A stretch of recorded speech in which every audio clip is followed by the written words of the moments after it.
Bonjour à tous, donc je vous retrouve aujourd'hui pour un petit tuto rapide sur les dernières mises à jour Inkscape et Exubérance Artistique Digitizer. Je me suis rendu compte de quelque chose qui avait changé depuis quelque temps sur la méthodologie. Donc je vous ouvre, donc là je suis bien sur Inkscape 1.2.3, donc à savoir que quand vous l'installez sur Windows, hein, il ne va pas vous proposer de le mettre à jour, il faudra le mettre à jour de vous-même. C'était un petit peu mon erreur, moi j'étais resté sur 1.3 et je me suis rendu compte de quelques changements. Sur la partie exubérance artistique digitizer, on est en version, bon, il n'y a pas longtemps, il y a une petite mise à jour de sécurité de pas grand chose. On est passé de révision à 39.37 à 39.38, hein, aucune modification visuelle de fonctionnalité, etc., hein, donc ça, c'est juste une sécurité. Donc, on va repartir de quelque chose que j'inculque, que je disais par rapport à ma façon de créer.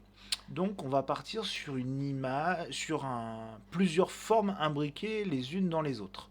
Donc, je vais prendre une forme classique, hein. Donc, normalement, j'étais en mode là, on était vraiment en mode rectangulaire, hein. Comme on est en mode forme, et si on le voit dans les calques, on peut un petit peu administrer des choses, donc ça c'est sympathique.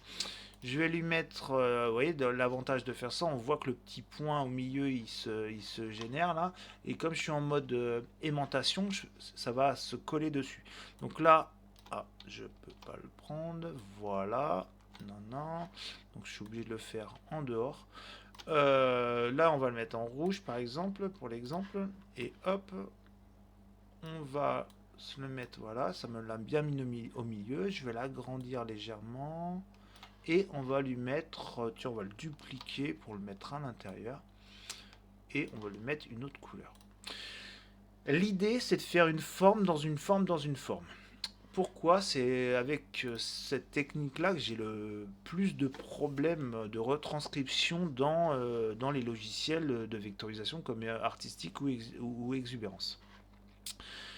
Avant, je devais et d'une transformer tous ces chemins en objets pour pouvoir les broder, comme le texte, etc. Depuis peu, j'ai vu que en fait, il n'y avait plus besoin. Donc là, on voit qu'on a les logos de texte, on n'a pas le logo chemin. Et en plus, j'ai même pas fait les découpes. C'est-à-dire que les formes, elles sont pleines. Je vais enregistrer. Je crois que je l'avais déjà enregistré tout à l'heure, mais enregistré dans Essai Superposition. Donc je vais l'écraser. Donc on a ça. En taille, combien qu'on a en taille? On est à peu près dans 162, peu importe. On va dans mon logiciel, hein, j'avais fait le test tout à l'heure déjà là, hein, donc je vais cliquer dessus, mais ça va être d'une autre couleur. Et donc, on se rend compte que les formes, même si elles ne sont pas transférées en chemin, et ben en fait, malgré tout, l'enregistrement a fait que ça m'a permis de les utiliser comme des chemins vectoriels. Et de plus, si je clique sur la séquence auto, il me le découpe automatiquement. Donc ça, je sais que ça s'est géré ici avec les superpositions, mais avec certaines versions de Inkscape, ça ne voulait pas le faire. Et j'ai rencontré des gros problèmes de création avec les formes dans des formes dans des formes. En plus, il me crée mes trois formes. Il arrive à me les croiser pour pas que ça tire les fils dans un sens ou dans l'autre de façon automatique. Donc c'est quand même assez propre. Donc, même la densité, j'ai l'impression que c'est pas si mal, hein. Je le dis à chaque fois, je mets 0,45 de densité. Là, à tester, mais effectivement, voilà, ça m'a l'air d'être correct. Il faudrait faire le test. Donc voilà, c'était pour vous dire par rapport à ça. Parce que du coup, la différence entre de faire ça et de voir effectivement, donc là, la technique, ça aurait été de faire chemin en objet, hein, pour avoir les chemins en passe, là, les petits logos chemin. Il aurait fallu faire, euh, euh, ça c'est le bleu, je vais les renommer tout de suite, mais en fait on avait tout de suite un petit peu plus de boulot, rouge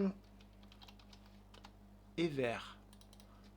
Ok. Et en fait, il aurait tout de suite fallu faire un peu plus de boulot, c'est-à-dire le rouge, il aurait fallu que je le duplique, que je le sélectionne avec le bleu, que je fasse une découpe, une différence, et que je fasse la même chose avec le vert, CTRL D, sélectionner le rouge et faire CTRL- pour faire la différence, pour que faire, alors pas celui-là, les découpes, d'accord, comme je fais d'habitude.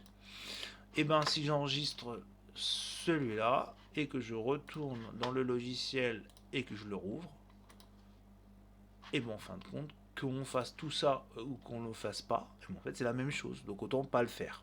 Donc voilà, c'était un petit peu la nouveauté, je m'en suis rendu compte il n'y a pas si longtemps que ça. Euh, voilà, moi je continuerai à faire les découpes pour assembler les couleurs les unes avec les autres pour pas faire des changements de couleurs. Donc là, quand on a beaucoup de formes, effectivement, on est obligé d'en venir là, mais ça peut nous poser des problèmes. J'ai eu un problème sur une création de motif et j'ai vraiment passé du temps pour résoudre ces problèmes-là. Donc voilà, c'était la petite vidéo rapide pour vous expliquer ça et en espérant que ça fonctionne pour tout le monde avec les dernières mises à jour et de Artistic Exuberance et de Inkscape. Je vous dis à bientôt, au revoir.